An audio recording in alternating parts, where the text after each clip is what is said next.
Simpson di Gaza.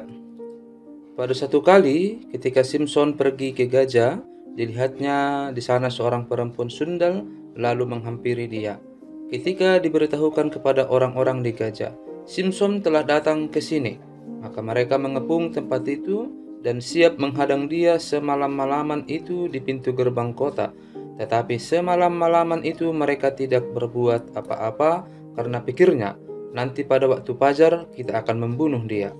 Tetapi Simpson tidur di situ sampai tengah malam. Pada waktu tengah malam bangunlah ia, dipegangnya kedua daun pintu gerbang kota itu dan kedua tiang pintu. Dicabutnyalah semuanya beserta palangkanya, diletakkannya di atas kedua bahunya, lalu semuanya itu diangkatnya ke puncak gunung yang berhadapan dengan Hebron. Simpson dan Delila. Sesudah itu, Simpson jatuh cinta kepada seorang perempuan dari lembah Sorek yang namanya Delila. Lalu datanglah raja-raja kota orang Filistin kepada perempuan itu sambil berkata, "Cobalah bujuk dia untuk mengetahui karena apakah kekuatannya demikian besar dan dengan apakah kami dapat mengalahkan dia dan mengikat dia untuk menundukkannya. Maka kami masing-masing akan memberikan 1.100 uang perak kepadamu." Lalu berkatalah Delila kepada Simpson, "Ceritakanlah kiranya kepadaku, karena apakah kekuatanmu demikian besar, dan dengan apakah engkau harus diikat untuk ditundukkan?" Jawab Simpson kepadanya, "Jika aku diikat dengan 7 tali busur yang baru, yang belum kering, maka aku akan menjadi lemah dan menjadi seperti orang lain manapun juga." Lalu raja-raja kota orang Filistin membawa 7 tali busur yang baru yang belum kering kepada perempuan itu, dan ia mengikat Simpson dengan tali-tali itu, sedang di kamarnya ada orang bersiap-siap. Kemudian berserulah perempuan itu kepadanya, "Orang-orang Filistin menyergap engkau, Simpson." Tetapi ia memutuskan tali-tali busur itu seperti tali rami yang terbakar putus apabila kena api, dan tidaklah ketahuan di mana duduk kekuatannya itu. Kemudian berkatalah Delila kepada Simpson, "Sesungguhnya engkau telah mempermain-mainkan dan membohongi aku. Sekarang ceritakanlah kiranya kepada aku, dengan apa engkau dapat diikat?" Jawabnya kepadanya, "Jika aku diikat erat-erat dengan tali baru yang belum terpakai untuk pekerjaan apapun, maka aku akan menjadi lemah dan menjadi seperti orang lain manapun juga." Kemudian Delila mengambil tali baru, diikatnyalah dia dengan tali-tali itu dan berseru kepadanya, "Orang-orang Filistin menyergap engkau, Simpson." Di kamar ada orang bersiap-siap, tetapi tali-tali itu diputuskannya tanggal dari tangannya seperti benang saja. Berkatalah Delila kepada Simpson, "Sampai sekarang engkau telah mempermain-mainkan dan membohongi aku. Ceritakanlah kepada aku, dengan apakah engkau dapat diikat?" Jawabnya kepadanya, "Kalau engkau menenun ketujuh rambut jalinku bersama-sama dengan lungsin, lalu mengokohkannya dengan patok, maka aku akan menjadi lemah dan menjadi seperti orang lain manapun juga." Kemudian perempuan itu mengokohkan lagi tenunan itu dengan patok, lalu berserulah ia kepadanya, "Orang-orang Filistin menyergap engkau, Simpson." Tetapi ketika ia terjaga dari tidurnya, disentaknya lepas patok tenunan dan lungsin itu. Berkatalah perempuan itu kepadanya, "Bagaimana mungkin engkau berkata, 'Aku cinta kepadamu,' padahal hatimu tidak tertuju kepadaku? Sekarang telah 3 kali engkau mempermain-mainkan aku dan tidak mau menceritakan kepadaku, karena apakah kekuatanmu demikian besar?" Lalu setelah perempuan itu berhari-hari merengek-rengek kepadanya dan terus mendesak-desak dia, ia tidak dapat lagi menahan hati sehingga ia mau mati rasanya. Maka diceritakannya lah kepadanya segala isi hatinya, katanya, "Kepalaku tidak pernah kena pisau cukur, sebab sejak dari kandungan ibuku aku ini seorang nazir Allah. Jika kepalaku dicukur, maka kekuatanku akan lenyap daripadaku dan aku menjadi lemah dan sama seperti orang-orang lain." Ketika dilihat Delila bahwa segala isi hatinya telah diceritakannya kepadanya, disuruhnyalah memanggil raja-raja kota orang Filistin. Katanya, "Sekali ini lagi datanglah kemari, sebab ia telah menceritakan segala isi hatinya kepadaku. Lalu datanglah raja-raja kota orang Filistin itu kepadanya sambil membawa uang. Sesudah itu dibujuknya Simson tidur di pangkuannya, lalu dipanggilnya seorang dan disuruhnya mencukur ketujuh rambut jalinnya, sehingga mulailah Simson ditundukkan oleh perempuan itu, sebab kekuatannya telah lenyap daripadanya. Lalu berserulah perempuan itu, "Orang Filistin menyergap engkau, Simson." Maka terjagalah ia dari tidurnya serta katanya, "Seperti yang sudah-sudah, aku akan bebas dan akan meronta lepas." Tetapi tidaklah diketahuinya bahwa Tuhan telah meninggalkan dia. Orang Filistin itu menangkap dia, mencungkil kedua matanya, dan membawanya ke Gaza. Di situ ia dibelenggu dengan 2 rantai tembaga, dan pekerjaannya di penjara ialah menggiling. Tetapi rambutnya mulai tumbuh pula sesudah dicukur. Simson mati.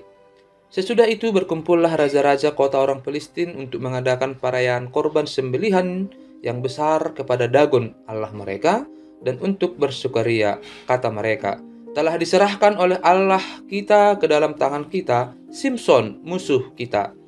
Dan ketika orang banyak melihat Simson, mereka memuji Allah mereka sambil berseru, "Telah diserahkan oleh Allah kita ke dalam tangan kita musuh kita, perusak tanah kita, dan yang membunuh banyak teman kita."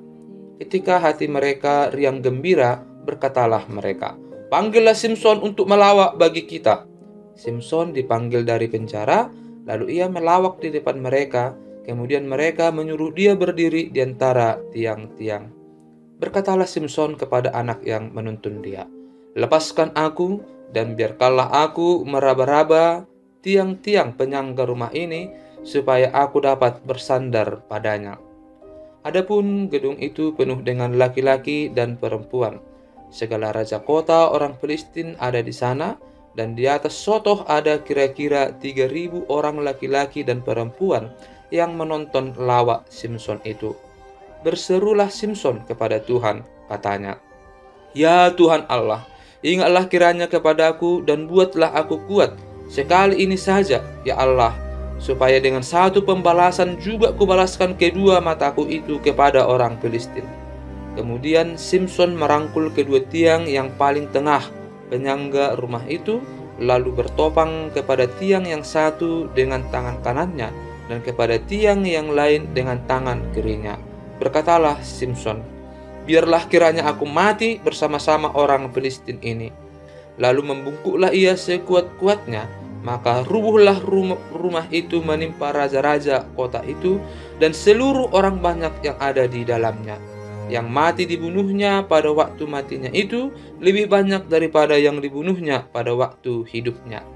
Sesudah itu datanglah ke sana saudara-saudaranya dan seluruh keluarganya. Mereka mengangkat dia dan membawanya dari sana, lalu menguburkannya di antara Zora dan Esitaol di dalam kubur Manoah ayahnya. Dia memerintah sebagai hakim atas orang Israel 20 tahun lamanya. Patung sembahan Mika. Ada seorang dari pegunungan Efraim, Mika namanya. Berkatalah ia kepada ibunya, "Uang perak yang 1.100 itu yang diambil orang daripadamu, dan yang karena itu kau ucapkan kutuk. Aku sendiri mendengar ucapanmu itu. Memang uang itu ada padaku, akulah yang mengambilnya." Lalu kata ibunya, "Diberkatilah kiranya anakku oleh Tuhan." Sesudah itu dikembalikannya lah uang perak yang 1.100 itu kepada ibunya. Tetapi ibunya berkata, "Aku mau menguduskan uang itu bagi Tuhan. Aku mau menyerahkannya untuk anakku, supaya dibuat patung pahatan dan patung tuangan daripada uang itu. Maka sekarang uang itu kukembalikan kepadamu." Tetapi orang itu mengembalikan uang itu kepada ibunya. Lalu perempuan itu mengambil 200 uang perak dan memberikannya kepada tukang perak yang membuat patung pahatan dan patung tuangan daripada uang itu. Lalu patung itu ditaruh di rumah Mika. Mika ini mempunyai kuil. Dibuatnyalah efod dan terafim. Ditahbiskannya salah seorang anaknya laki-laki yang menjadi imamnya. Pada zaman itu tidak ada raja di antara orang Israel. Setiap orang berbuat apa yang benar menurut pandangannya sendiri. Maka ada seorang muda dari Betlehem Yehuda, dari kaum Yehuda, ia seorang Lewi dan tinggal di sana sebagai pendatang. Lalu orang itu keluar dari kota Betlehem Yehuda untuk menetap sebagai pendatang di mana saja ia mendapat tempat, dan dalam perjalanannya itu sampailah ia ke pegunungan Efraim di rumah Mika. Bertanyalah Mika kepadanya, "Engkau dari mana?" Jawabnya kepadanya, "Aku orang Lewi dari Betlehem Yehuda, dan aku pergi untuk menetap sebagai pendatang di mana saja aku mendapat tempat." Lalu kata Mika kepadanya, "Tinggallah padaku dan jadilah bapak dan imam bagiku. Maka setiap tahun aku akan memberikan kepadamu 10 uang perak, sepasang pakaian serta makananmu." Orang Lewi itu setuju untuk tinggal padanya. Maka orang muda itu menjadi seperti salah seorang anaknya sendiri. Mika mentahbiskan orang Lewi itu. Orang muda itu menjadi imamnya dan diam di rumah Mika. Lalu kata Mika, "Sekarang tahulah aku bahwa Tuhan akan berbuat baik kepadaku karena ada seorang Lewi menjadi imamku." Patung sembahan Mika dirampas oleh Bani Dan.